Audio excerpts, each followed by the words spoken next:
자, 요즘 청약 시장이 완전히 박살나고 있어요.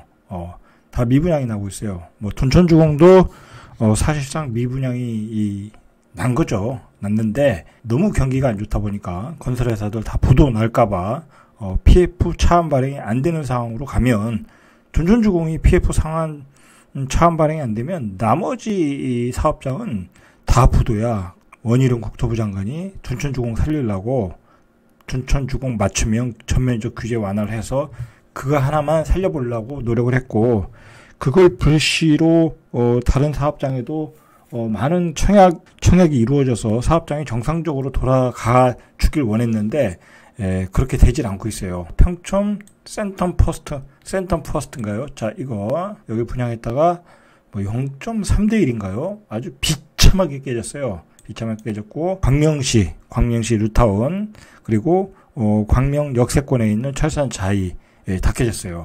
그리고 인도권에서 깨졌고, 지금 서울에 장유동 레디언트도 깨졌고, 오늘 장유동 레디언트는 무슨 이유로 한 반 정도 나왔어요. 부동산꾼들이 뭐 블로그에 올려서 뭐 줍을 하라는 그런 자극적인 그 글들을 쓰고 있는데, 그거 하시면 안 돼요. 여러분, 장유동에서 그 가격에 나중에 팔고 나오려면 여러분이 한 15억에 팔고 나와야 돼. 한 이것저것 합치면 그것도 한 12억 들어가잖아요. 그러면 내가 가지고 있는 동안 이자를 내야 돼. 그리고 실제 손에 한 1억 원 남아야 될 거 아니야. 그 정도로 고생을 했는데.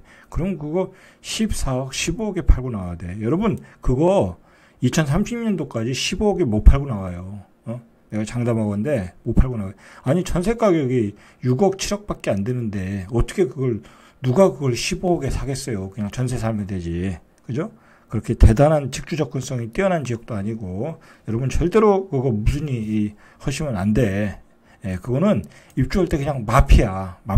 자, 그렇게 보시고, 제가 하나하나 여러분들이 요즘 최근에 자꾸 정부는 규제 완화해서 분위기를 띄우고, 그다음에 뭐 특례 보금자리 안전노인가요? 그렇게 해서 또 9억 원 이하의 아파트를 또 사라고 또 정부가 독려를 해요. 여러분, 그것도 속으시면 안 돼. 그런데 중요한 건 가격이 버블 가격이야. 여러분이 사는 가격이 새로 분양받는 아파트는 고분양가의 버블 가격이고, 그 다음에 기존의 아파트 호가가 떨어지지 않은 것들이 수두룩해. 뭐 금매라면 모를까, 그죠? 초금매라면 모를까. 그리고 지금은 그렇게 5%대 금리로 살 때가 아니야, 제가 보기에는. 자, 왜 그러냐면 이게 세상은 공짜가 없는 거야. 여러분, 이걸 생각해야 돼. 특례 보금자리론으로 예를 들어 5% 고정금리를 준다는 얘기는 내년 이후에는 금리가 낮춰질 수 있다라는 거야. 지금 벌써 예대금리가 낮아지고 있잖아요. 그리고 금리를 우리나라는 5%, 그러니까 미국 기준금리로 5% 기준, 5%, 우리 그 주담보 기준으로는 8% 이상을 올릴 수가 없어. 그렇게 더 이상 올리면 다 죽으란 얘기야. 이게 경제가 돌아가지 않는다니까. 이 아파트 시장이 문제가 아니라 기업들이 다 부도야. 경기 침체인데다가 사람들은 다 이자로 돈 내는데 어떻게 경기가 돌아가냐고. 그러면 기업은 다 구조조정할 것이고 다 쫓겨날 것이고. 이건 IMF 상황이야. 8%를 넘는 순간, 실제 금리가 8%를 넘는 순간, 그건 IMF 상황이다. 정부에서 5% 고정금리를 내는 것은 내년 이후에는 괜찮다라는 얘기야. 내년 이후에는 최소한 금리에 관한 한, 여러분 5% 이하도 받을 수 있다라는 얘기야. 왜냐면 은행 입장에서는 돈을 너무 안 쓰잖아. 요즘 뭐 전세 대출 안 나가지, 주담보 대출 안 나가지, 기업 대출 안 나가지. 은행은 돈이 많아 지금. 그렇지 않겠어요? 빌려줄 데가 없는데. 그러니까 할 수 없이 그런 상품을 만드는 거야. 그 5% 줘도 그 사람들은 실제로 가져오는 은행채 코피스 금리는 그 밑이잖아. 마진이 있거든. 그래서 그 가격으로 던져주는 거야. 수요가 없으니까. 수요를 만들라고. 그러니까 굳이 그거를 넙죽 잡아먹을 필요가 없는 거야. 만약에 여러분들이 주담보 대출을 안 쓴다고 하면 계속해서, 그러면 주담보 금리는 더 떨어져. 이것도 수요와 공급이라니까. 그런 걸 생각해야지. 정부가 무슨 서민들을 위해서 5%짜리 고정금리를 특혜를 준다, 그렇게 생각하면 그거 바보야. 정말 바보라니까. 그게 정부가 알아서 할 일이 아니잖아요. 정부가 은행하고 협업을 해서 이런 상품을 한번 만들어 봐라. 그러면 은행 입장에서는 손해를 안 보는 상품을 만든 거야. 근데 중요한 거는 집값이 바닥일 때는 그게 괜찮지. 그죠? 집값이 바닥일 때. 근데 집값이 지금은 고점에서 조금 빠졌을 뿐이고 아직도 고점에 있는 아파트들이 수두룩한데 우리가 어제 제가 최근에 9억 원 이하의 아파트를 집중적으로 봤잖아. 얼마나 거품 있겠나. 노도강 같은 데 보세요. 소형 아파트?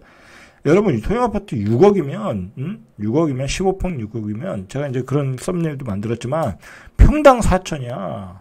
여러분, 평당 4천이면, 둔촌주공이 얼마에 3천 얼마였나요? 평당 4천이면, 강남 아파트 가격이야. 아니, 그 돈이면 강남 가서 사지. 평당 4천이면. 그 정도로 거품이 껴있다. 그러면, 32평은 안 그러겠냐? 32평도 지금, 노도강 가서 살려면 8억 9억이야. 8억 9억. 그거 싼 거 아니잖아요. 그죠? 전세 가격을 생각해 보라고. 그냥 4억, 5억이면 사는데 좋은 것들 비싼 거예요. 그러니까 여러분들 지금은 그런 거에 솔깃하면 안 돼. 지금은 많은 유혹이 들리거든요. 여러분 많은 유혹이 들려. 그리고 특히 요즘은 참 이 나쁜 놈들인 게 아니 그 부동산 꾼들 있잖아. 그래 그런 애들 자꾸 방송에 나오잖아요. 방송에 나와서 곧 반등한다는 거야. 아니 걔들이 왜 그렇게 나와서 반등한다고 떠들게 됐어요. 자기 밥벌이가 안 되는 거야. 그리고 자기들이 물렸어. 내가 보기에. 물리니까 자기들이 죽을 직전이야. 그리고 자기들이 가르쳤던 수강생이 죽을 직전이야. 그러니까 어떻게든 불씨를 살리려고 막 방송에 나오고 막 블로그에다가 반등한다고 그러고. 절대 여러분 반등 이거 쉽게 안 나와. 자, 그리고 제가 몇 시간 전에 올린 저물가 저금리 시대의 종언 그 얘기를 했잖아요. 자, 세계의 경제 석학들이 모여서 앞으로 5년, 10년 동안은 고금리, 고물가 시대가 갈 수밖에 없다라는 얘기를 했어요. 그거 한번 꼭 보시길 바라요. 미국의 재정 지출이 늘어나고 세계 각국의 재정 지출이 늘어나다 보면 인플레이션이 올 수밖에 없다라는 거야. 자, 그러면 인플레이션을 잡기 위해서는 금리를 올릴 수밖에 없다라는 거야. 자, 이런 시장에서는 스태그플레이션이 올 수밖에 없어. 이제는 앞으로 5년, 10년은 스태그플레이션이야. 내가 집을 고분양가에 사서 또는 집을 대출을 많이 받아서 사서 계속 이자를 낸다라는 것은 엄청난 지옥의 시간이 오고 있다라는 거야. 여러분, 지금은 자기의 수준에 맞게 집을 사야 되는 거야. 낮추든지, 평수를 낮추든지, 가격을 낮추든지, 최소한 대출을 줄이고 자기 자본으로 집을 사야 돼. 그러니까 자산으로 앞으로 5년, 10년은 부동산 자산으로 재산을 늘리겠다라는 생각을 버려야 돼. 마음을 부으셔야 돼. 내가 그냥 마음을 비우고 산 집이 올라가면 좋은 거지만, 대출을 받아서 그 자산, 그 레버리지를 통해서, 자산을 늘리겠다고 생각하면 큰 오산이다라는 거야. 이 세계를 읽을 줄 알아야 돼. 세계를 읽을 줄 알아야 돼. 지금은 미국의 국채를 사람이 사줄 나라가 없다라는 거야. 근데 미국의 국채는 계속해서 발행해야 되거든. 미국은 엄청나게 돈이 많이 들어가는 나라 아니에요. 군사비도 그렇고, 걔들 복지도 그렇고, 그게 레리 서머스가 한 얘기야. 그 사람이 요번에 세계 경제학자들이 모여서 발표했던 이 논문이에요. 거기서 그런 얘기를 한 거야. 여러분 그 말을 명심하셔야 돼. 명심하시고 절대로 고분양가에 받으면 안 된다.